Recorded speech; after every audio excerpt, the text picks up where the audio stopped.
మనకి thyroid gland అందరికీ తెలుసండి. థైరాయిడ్ గ్లాండ్ ఇక్కడ ఉంటుంది మధ్యలో.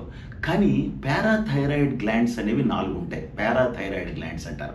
పైన ఒకటి, ఈ పైన ఒకటి, ఈ పైన ఒకటి, ఈ పైన ఒకటి, మొత్తం 4 గ్లాండ్స్. థైరాయిడ్ పైన 2, కింద 2, 4 పారాథైరాయిడ్ గ్లాండ్స్ ఉంటాయి. ఎప్పుడైనా థైరాయిడ్ ఆపరేషన్ టైంలో అవి కూడా ఊడొచ్చేసి అది కూడా థైరాయిడ్తో పాటు వచ్చేసే అవకాశాలు ఉంటాయి.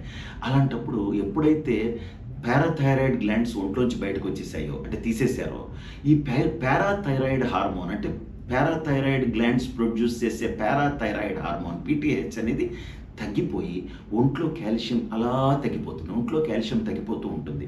ఒకవేళ ఎప్పుడైనా ఈ పారాథైరాయిడ్ గ్లాండ్స్ కనుక ఎక్కువగా పనిచేస్తుంటే అంటే పారాథైరాయిడ్ హార్మోన్ PTH కనుక ఎక్కువగా తయారవుతుంటే ఒళ్ళు నొప్పులు, ఎముకల నొప్పులు ఇవన్నీ వస్తాయి. కడుపులో నొప్పి, ప్యాంక్రియాటైటిస్ అన్నీ వస్తాయి. అందుకని ఈ టెస్ట్ కంపల్సరీ, PTH టెస్ట్